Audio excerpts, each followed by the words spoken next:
What is going on, ladies and gentlemen? Welcome back to the stream. And today for you, I have a very exciting trade deadline to go through. I have worked out some pretty big time blockbusters that I'm pretty excited about. I think are going to change our course going forward, and I think going to set us up for some long-term success.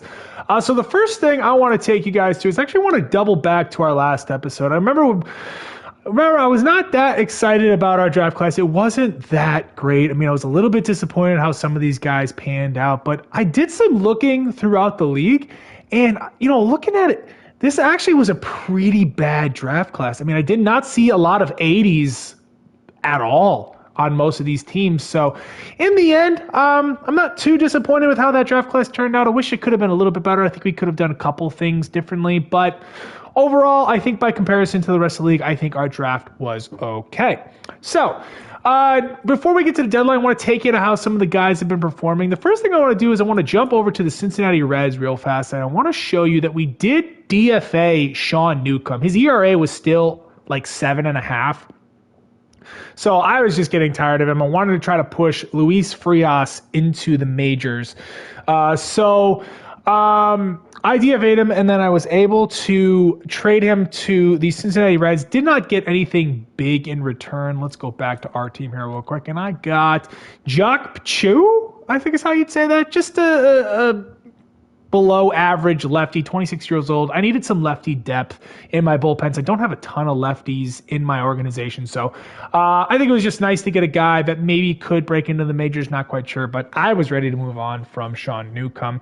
Anyways, and then as I said, I mentioned I called up Luis Frias. As you can see, he's off to a really good start. He's pitching in the long relief role right now, and he's playing pretty well. The FIP is just slightly over 4, but I really like those strikeout numbers. Walk numbers can be a little bit better, but the home run numbers are solid. So overall, I like what I'm getting out of Luis Frias, and pretty happy about the move making that. Switching over to the lineups, one other move I want to mention is I did call up Mickey Moniak. He was having a pretty good season at AAA. Not doing well in the average department, but the on-base percentage, he's taken a lot of walks. The power numbers are okay. I sent down Taylor Trammell, but then Corey Dickerson got hurt. He just actually came off of the IL right now, so that's why he's in my majors right now.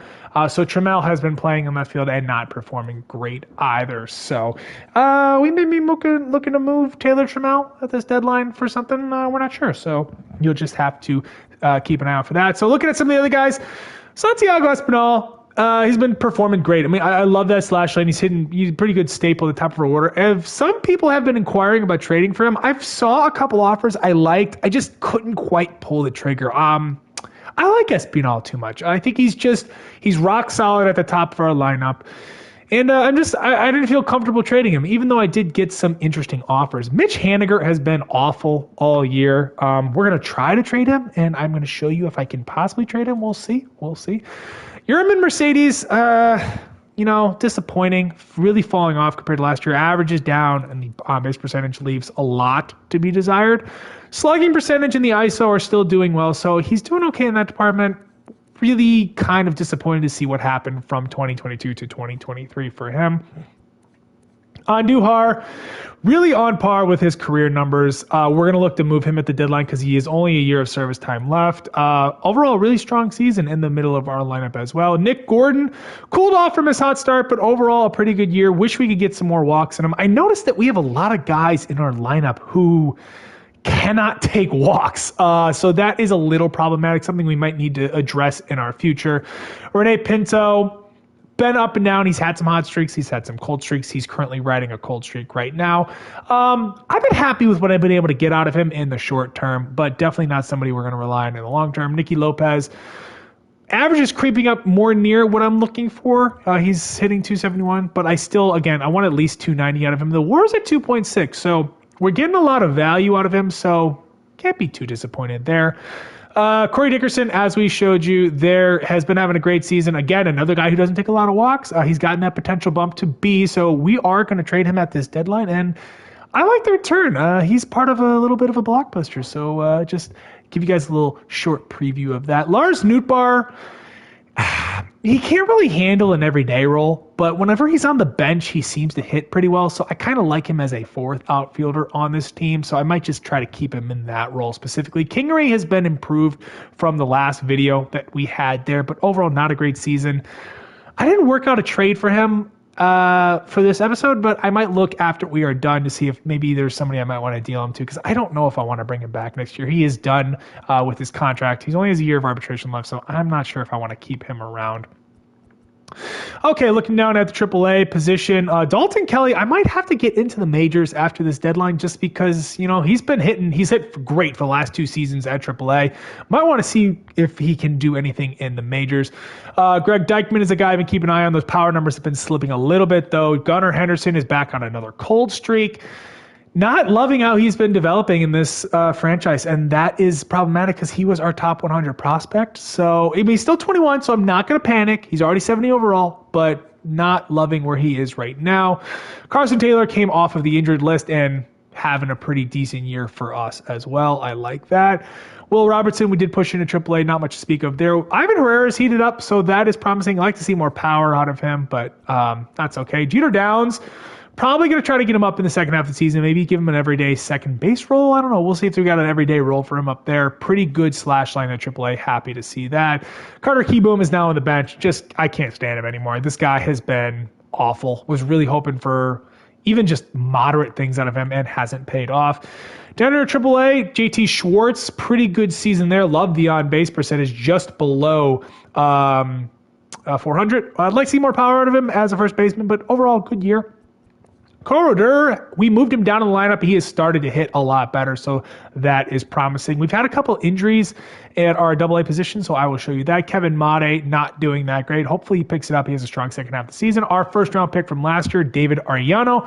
We pushed him into AA. Moderate returns so far. I wasn't expecting too much out of him because he is only 18 years old and the batting numbers aren't outstanding, but I can handle that so far. Some of the development numbers have looked decent there. Switching over to pitching rotations, Sean Manaea, not a great ERA, but 4.18 is not bad. His whip is right where I'd like him to be, and the FIP is decent, so we are going to be moving him at this deadline. Aaron Civale has had a very good season. We might look to strike while the iron is hot, so stay tuned to see what happens. Carlos Carrasco has been on a hot streak lately. He is going to get moved at this deadline because there is one team I found that could actually use a veteran starting pitcher of his caliber. Carlos Hernandez's ERA is not good, but his FIP's okay. I might move him to a full-time relief role next year because I kind of like what he brings to the table, but it seems like he might not be able to handle a full-time starter's workload, probably because that stamina is too low. So we'll see this offseason. Glenn Otto has kept pitching pretty well, so kind of happy to see what I'm getting out of him so far. Talked about Luis Frias. Dylan Coleman has been okay this year, kind of settled down. Jason Adam hasn't been as great as last year. I'm not too concerned, though. He's losing overall, though, so probably keep him around next year. We'll see how things shake out. Tyler Ivey's been fantastic. I might give him a potential bump if the game does it, because the last 2 seasons he has been outstanding, and he deserves a potential bump, in my opinion. Kenya Middleton's been pretty good. Brooks Rally's been okay. Look to try to trade him at the deadline this year. Nobody was really interested. Pierce Johnson is going to get moved because he is back. Like I planned, getting him out of that full-time closer's role. You get him in that bullpen to be that setup guy. He has 31 holds, 2.16 ERA. What's his FIP? 3.15. So a lot less pressure. Definitely a lot more better performance. And Seth Lugo has been solid as well. Down here at AAA, Bo Brisk is looking for a call-up. He's been good for 2 years at AAA. Justice Sheffield has really settled in. We're probably going to get him up in the majors for one last time after the deadline and see if he can. It's make or break time for him. Toussaint has settled down. He's looking for a call-up as well. Brian Bello, I think I want to push him into the majors in the second half of the season in a middle relief role or something low leverage, because I want to see if he can just get him some exposure, get him a quick cup of coffee so he can possibly break camp with the Major League squad next year. Abner Uribe is having a decent year. The walk numbers are not ideal, but he's progressing well. He's already 69 overall at 22, so he's going to be in our bullpen coming here in the next year or so. Bryce Bonnin, we got in AAA early on, not loving the ERA, but still a lot of innings left to pitch there. Down here at AA, Beck Way has been pitching very well. Might try to get him to AAA, being 23 years old this year. Sean Burke's also been pretty good as well. And then Brian Medina has been pretty good at 20 years old, so pretty good to see that. As far as the bullpen there, nobody else really to speak of from there. Okay, last thing I'm going to show you before we get to the trades is our injured list. Drew Millis, not much to speak of there, but Alexander Ramirez, RP, potential right fielder, has not been having a great season at AAA, and he fractured his forearm. He will be back in 2 weeks, though, so we will try to get him some better development down the stretch. So, all right, let us move to the trades, and the first trade I'm going to start with is Sean Manaea, one of my better trade chips. This is exactly what I picked him up for. I figured he'd be a solid starter for me, decent overall and potential, only 31 years old. Lefty too, so that gives me a little bit of an advantage trying to trade him. And the Chicago Cubs, my hometown Cubbies, are in competition for the NL Central and a prime playoff spot. And they really could use a good lefty in their starting rotation. Justin Steele, I don't know why he's not in the majors, but even so, he's 75 overall, so he's not a great option for them. And then the only other guy for lefty is Wade Miley. So they could really use another 80-plus overall starting pitcher and a lefty specifically. And I'm going to get a pretty good return. So the first guy I'm going to go to is one of my favorite Cubs pitching prospects, Cole Franklin. He's got a really good changeup, probably the best changeup in the Cubs system. Also decent curveball as well. It says 94 miles per hour on here, but reports out of early spring are Cole Franklin's actually been pumping it up to the upper 90s with his fastball. So if that is actually true, this guy could actually be a primo starting pitching prospect for the Cubs in years to come. But we're going to keep him at the 94 miles an hour fastball for this franchise. The second guy I'm going to go after is PCA, the big-time return in the Javier Baez trade from last season's trade deadline in real life. He's blocked by Brendan Davis in this franchise, and the game isn't great about moving guys from left field to right field if they're given center field positions. So technically, he is a guy that doesn't have great value to the Cubs in the game. So I'm gonna go get him. I like PCI. I think his bat is actually a little bit underrated. He's actually killing it in the minor league system in real life this season, but he's a phenomenal defender. Great athleticism, as you can see on the right side of that screen, and the bat, is improving. I might move him back to AA after I acquire him just to give that bat some more work, but I will determine that after I see how the roster shakes out. So that is going to be my first deal. I'm pretty excited about that. I'm a big Pete Crow Armstrong fan, as well as Cole Franklin. So second guy I'm going to be dealing is Aaron Civale. Now, you might be saying, oh, well, wait, dude, you got 2 years of service time left. He's only 27 years old. Wouldn't you want to keep this guy? Yes and no. Personally, I think Civale's makeup is a little bit concerning. Whenever guys have very high base on balls per nine and their overalls are good, I always feel like they're a little bit volatile as starters in this game with their stats. As you can see, last year he had an ERA over 4, but this year he has an ERA of 3. Because I really kind of value hits per nine and Ks per nine a lot when I use pitchers, specifically for sim stats, because guys can't, I don't know, if you can't strike out guys consistently enough, you can't get yourself out of trouble. Even if you don't necessarily commit yourself into trouble with having those good base on balls per nine numbers. So I want to trade him. Plus, I can get a really good return for him because of that 2 years of service time left. So I'm going to be trading him. I'm also going to be trading Seth Lugo, who we picked up specifically for this reason. He pitched very well as a closer's role. He has 33 saves, which is crazy, considering that we're not a great team at all. But let's see, 3.72 ERA is FIPS 3.03, so he's a prime, probably one of the best relief pitching trade pieces on the market right now.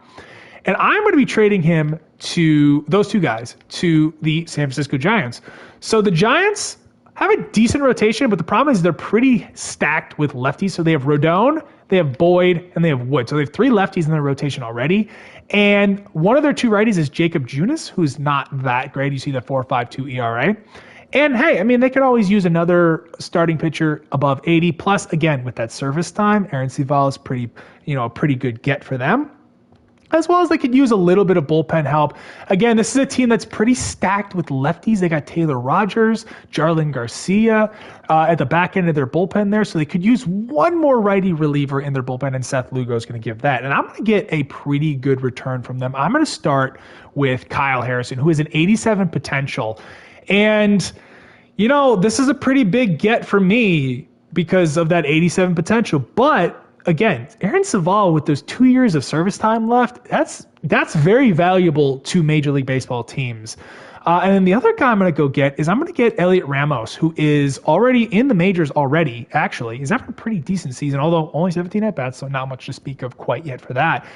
So this is a pretty big return. This trade actually reminds me a little bit of a trade the Chicago Cubs did a while back when they acquired Jose Quintana. They had to give up Eloy Jimenez, which I think would kind of correlate with Elliot Ramos. And they had to give up Dylan Cease, who's now like a front with that high like front end of the rotation type upside. And I think that's what Kyle Harrison kind of mimics for that. And Sival probably on the same wavelength as Jose Quintana in terms of like abilities. So, and then Seth Lugo as a kicker there. So I think this is a pretty fair trade for the Giants, and I really like the return that I'm getting for that.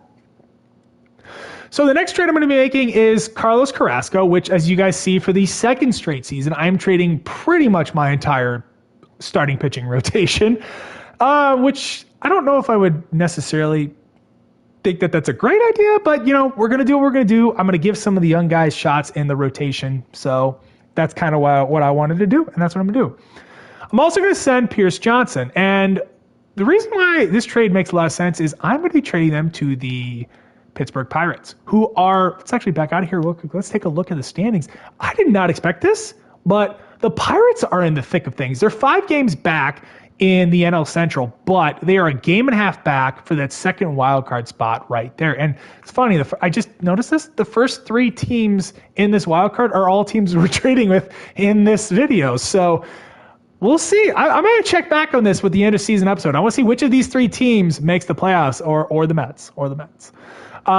So yeah, they're in the thick of things. Now, they don't want to give up too much because they're still a team that is in the midst of a rebuild. But because they're competing right now, they're a little interested in some guys. So we're going to send them Carlos Carrasco. And you know what? They need pitching for one. I mean, he's going to be automatically their third best pitcher, but what he really brings for them is that veteran leadership. 36 years old, 12 years of MLB service time. It's a very young rotation. Randy Contreras, Brubaker only has 3 years of service time. Zach Thompson, Dylan Peters, Bryce Wilson. So a lot of really young guys in that rotation. And then we're going to give them Pierce Johnson, who gives them another back end of the bullpen. You see, they have Bednar and Stratton, but after that, they don't really have anything else to lean on. Plus Pierce Johnson, 2 more years of service time as well. That kind of fits with their competition timeline. And then from the Pirates, I'm not going to take too much from them. I'm just going to go take Liover Peguero. So he's a B potential. I think he's like 83 potential. So he's a pretty decent shortstop. The reason I like him is he's nearly MLB ready. And Nicky Lopez is running out of service time. And I kind of need somebody who might be able to take over for him. I might be trading Nicky Lopez in the next year or so. So I need somebody who can be a solid shortstop for me. And I think Peguero could be that. He's blocked by O'Neal Cruz, who's one of the top prospects in baseball. He's not off to a great start in this franchise, but he's, definitely got high B potential. He's blocked at third base by Ke'Bryan Hayes, who is one of the top young players in baseball. And he's blocked at second base by Nick Gonzalez, who was their first round pick. At this point of here in this game, it's like 2 or 3 years ago, but it was like a year or 2 ago for the Pirates. So really no room for Peguero to play. And plus they got this other, he's 28 years old, so forget that. But they do have another B potential shortstop right behind him who probably has a better makeup, honestly, than Peguero anyways. So Pirates aren't giving up that much for that. But honestly, I'm pretty happy with that return because I kind of like Peguero. Okay. So if you've stuck around this long to the video, you have finally gotten to the massive blockbuster I am going to do. So I'm going to be making a trade with a team that I never get to trade with, and that is the Los Angeles Dodgers. And the reason I never get to make trades with the Los Angeles Dodgers is twofold. The first reason is that usually they're so stacked with their roster, they never need anybody. They never logically need anybody. They're asking for players all the time, but honestly, they don't really need anybody. But this year, they actually need somebody. And I can give them actually two somebodies that are going to fit what they're looking for. The second reason why I never get traded with the Dodgers is money. They're always maxed out on cash, so they can't make those trades. But you see they got the $7 million there, so it's going to work this time around. And I'm excited because the Dodgers always have so many juicy prospects that are blocked that would make so much sense to trade. And so they need, let me actually jump over to their lineup real fast and show you where their weaknesses lie. So they're struggling a little bit. Chris Taylor's 81 overall, but he's having an awful season as a left fielder. Their DH is Wilmer Difo, which, like, come on, Wilmer Difo? They definitely need to improve there. And then their third baseman is Zach McKinstry, who leaves a lot to be desired. They do have Miguel Vargas, who is one of their prospects, on their bench, but they probably want to be a little bit cautious with him so forward. Probably not a guy they want to rely on going forward either. So I'm going to be trading two left fielders, Miguel Andujar and Corey Dickerson, to them. Andujar probably could fill either that third base role, because that's where he started his career, or that DH role, and Dickerson can fill either left field or DH role. So from them, I'm going to be taking two very good players from the Dodgers. So the first is I'm going to go get a nearly MLB-ready starter in Bobby Miller, who's got a 97-mile-an-hour two-seam fastball and four-seam fastball and some pretty nasty secondary pitches. This guy, I might push into the majors right away. I don't know why he's at AA for the Dodgers, but I might push him into the majors right away after we acquire him. I'm not sure. We'll see how the roster shakes out. But I'm excited. I think he has 88 potential, I think is what he has. So this guy is a primo top end of our rotation starter. And then I'm also going to go get Michael Busch. Big time bat. Not a great defender, but that's fine. He's playing first base. He can play second base too in a pinch as well, because that's actually what he was drafted as. But I'm going to play him at first base. Yerman Mercedes not having a great year. Plus, he's already over 30. So we need a guy for our future. Our first base doesn't really have anybody. We have Yerminator, and then we have a couple of young guys, but nothing in between. So Busch, probably going to put him into our lineup right away as well. So you see, they don't quite love this trade fully. So to put it over the edge, I'm going to send them JT Schwartz. They could use a younger first baseman to fill out that AA role. Again, Schwartz, I showed you, having a pretty good season there. So yeah, this trade works for the Dodgers because they get a couple of hitters that they really need, and I get some high-end talent to fill out my team. Okay. So the last trade I'm going to making is basically just to balance out a couple parts of my roster. I'm going to be sending Taylor Trammell, who, I've always loved his power, but he just really couldn't translate it at the next level. What was his strikeout rates? So he actually improved his strikeout rate a little bit in 23 with how few at-bats he has. How many did he have? So 131. But he hasn't quite panned out for us. I kind of like Mickey Moniak going forward. He's a year younger for one. He's also a little bit better of a defender. But I love Mickey Moniak's plate discipline, which I think can help him achieve better numbers overall. So I'm going to be keeping Mickey Moniak going forward over Taylor Trammell. And then I'm also going to be sending Carter Kieboom. Now, Kieboom I didn't need to send to get this next trade over the top, but I felt like I was getting maybe a little bit too good of a value. So I was like, you know what? Carter Kieboom means nothing to me. Game-wise, Carter Kieboom kind of makes sense, and I think that the Kansas City Royals would be interested in trading him, and I'm going to go get Brady Singer from them. 26 years old, already over 3 years of service time, so he's ready for arbitration. Not done well in his career. So his last two seasons have been pretty ugly. We're going to try to see if we can get the former first-round pick to achieve some of that potential. I think he's got 80. He might have 83 potential. I don't know. We'll see how he does early on. We need some arms for our rotation right now. You see he's currently in AAA, pitching pretty well, so maybe we can use that to parlay it into some success for us. Plus, Royals are pretty deep at the pitching rotation as well with some guys, so losing a guy that's in AAA who's 26 years old isn't a big deal for them. As you can see, also favoring them a little bit. So that is just a balanced trade to finish us out. And yeah, that's the end of our trades. And as you can see, Mitch Haniger is still on our team. I did look to trade him. There was a couple teams who I thought might be able to use him, but in the end, nobody really made sense. I want to try to keep it realistic. So I wasn't just trading him and getting like a B potential, like 70 overall player, which I could have gotten for Haniger, but it didn't seem fair or realistic for me to take him. So he's going to be stuck with us, which is fine. We'll keep him. We need a big bat in our lineup anyways to kind of help out some of the younger guys that are going to be in the lineup. Yeah, so we are 45 and 56 right now, which not a bad, first half of the season plus. But that's not going to hold. We are going to probably lose over 100 games. As you see, our pitching is down to 30th. We are 30th overall in ranks. So that's all for this episode. I'm going to go shake out this roster, and I will probably see you guys in the next episode playing a game with some of the new guys. I might bring up some of these. I might play a player lock game with Brady Singer now that we acquired him. That might be you'll be the next episode. So in the meantime, between time, I hope you all enjoyed this episode, and I hope you have a wonderful rest of your day. And I'm out. Deuces.